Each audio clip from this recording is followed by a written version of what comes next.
Arena for game number 2 is going to be Shattered Temple, Yes, and indeed. once again we've got SlayerS.Golden, who is currently up 1 game over Team TyLoo, and TyLoo's throwing out Jim, who's playing on the account Inception. Let's see how many levels he can go deep against Golden. I don't know if my mind can take it, honestly. I don't know if my mind can handle it. And Jim, a player we don't really know that much about. He's, I'll be honest. Protoss player from Team TyLoo. We don't. It's We tough to brought- find information on a lot of these players. We brought up his Wikipedia, and he takes place in a lot of smaller events. He competed in WCG for China. He was eliminated round of 8 by Maxed. He was at the FX Open King of the Hill. I'm not sure how well he did in that. It doesn't mention. Right. And so he's gone to a lot of big events, and he's done all right, but, you know, he hasn't posted any significant results or anything like that. Yep. So. God, all these kids are so young. They have such bright futures ahead of them. And let's talk about what you were talking about a little bit. So we can get into the Brood War pros moving over, as well as younger players being more mechanical than they are, Cerebral. Right, just because they don't have the game experience yet. And just maturity in general. Maturity in life, I think, affects the way that you play StarCraft. Sure. Definitely. I Yeah. mean, and not only that, maturity in gaming as well, as strange as that sounds. Right. You learn from so many. It's all about experience, to be honest. Like, that's... And you do actually pick up things from other games, which is kind of weird. No, for sure. Certain No, I agree with you. reactionary things from, like, FPS gaming and stuff like that, I think you can definitely benefit from having been good at other games. Did you read on r/StarCraft the chess master? He's like top 25 chess player in the U.S. He's switching over to StarCraft 2. Really? And he's a young guy, 20 years old. He's in college. And he's trying to see, as more of an experiment than anything, do the ideas in chess transfer over into strategy formats? You know, chess is a game, he says, with perfect knowledge. This is with imperfect knowledge and relies upon physical ability as well. But do the same things apply?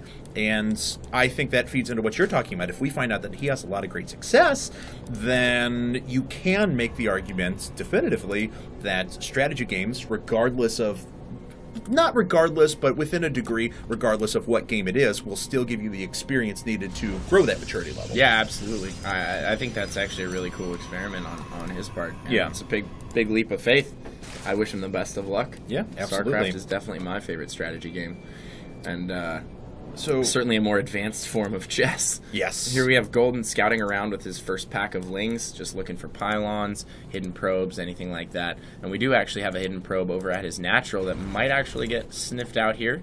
There is a Zergling headed in that direction, and it does get found out.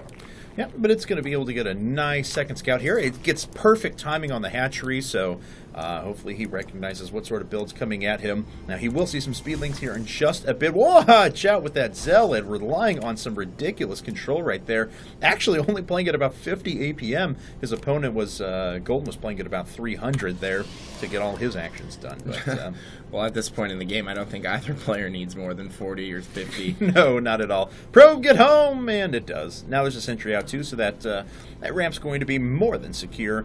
And it looks like he's going to open with 1 gate expand. Yeah, it looks like that's exactly what he's going to try and do here. He does have double gas, so he's just going to continue to produce sentries here, try to build up that sentry count, and then get a good solid wall going at the natural. Probably going to get the Nexus next after the sentry. Before second and third gateway. Yes. He was kind of sharking, like he was going to drop yeah. down 2 gateways and then do Nexus, but no, looks like it is going to be Nexus before those gateways. And building on what we were talking about before as well, with younger players being mechanical or whatever, Roachhorn coming up for gold now. Apparently likes his early Roachhorn against Protoss as well. Yeah, I noticed a lot of players are going for Roaches recently. Chef being the first guy who really came to mind when I was watching him in just after IPL 3 and going through the MLGs and stuff like that. But let's talk about the Brood War pros making their way over to StarCraft 2. We're talking about the fact that in the last game that the age ceiling is a lot higher in this game than it was in Brood War. And bear in mind, we still got guys like Bisu, Jaedong, Flash, Fantasy. They're just sitting there in Brood War, have not made the transition quite yet, but when they do... I'm sure they're all playing. Yes. I'm sure they're all playing. I mean, come on, just out of curiosity's sake. I mean, oh, for sure. They have such a deep love and respect for Brood War that how can you not play the predecessor? How can you not try it? I'm sure in their free time they dabble. Might even have Smurf accounts on Battle.net. Oh, I'm sure they do. Playing and testing their metal and seeing how the game works. But once they really commit and then switch over full-time to the game, I think it's just going to be absolutely ridiculous, the results and the innovation that we'll see in the game. I mean, the game's already changing so fast. Every week we have a different metagame, different builds. Yep.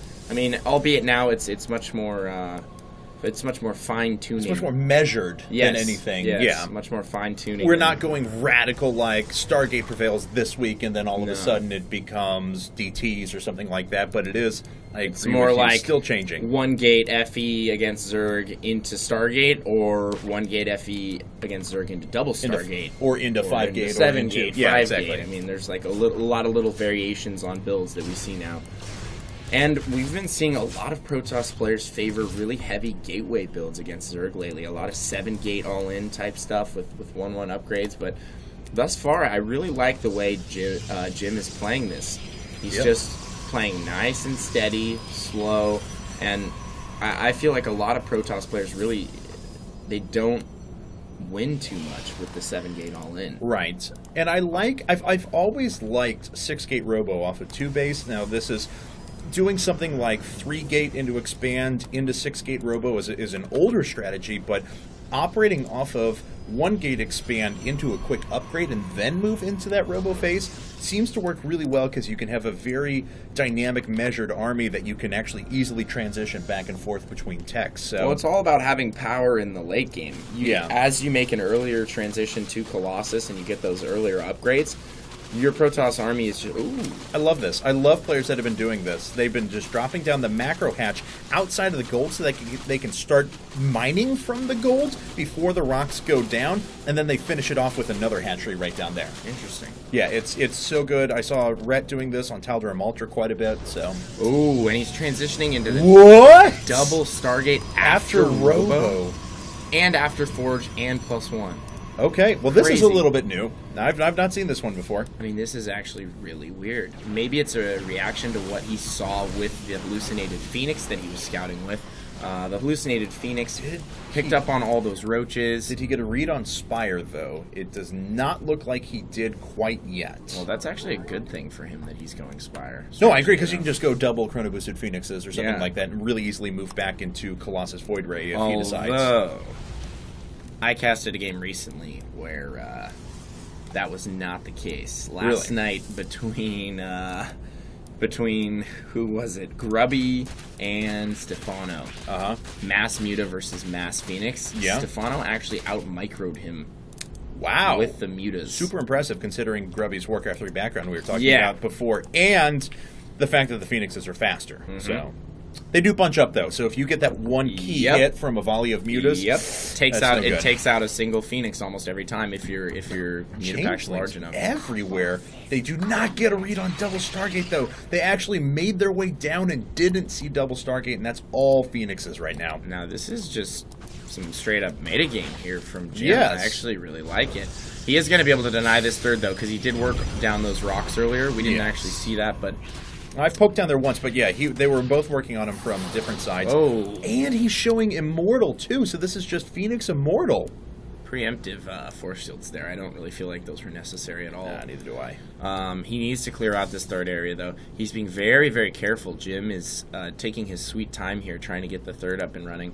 And he really needs to, and he needs to get that wall up where the rocks used to be. He can actually support the Robo and 2 Stargates. It just comes in, his gateway backbone suffers a little bit. Wow, and Golden picks off the probe that's on its way to build the third once again. So just denying it even longer, forcing Jim to, pull his army between both locations. Golden really just staying active with his lings right now. Still doesn't know about double Stargate, though. 12 mutas on the way. Up, oh, dear. And there's already 8 Phoenixes. 9 just finishing up now. Oh my god.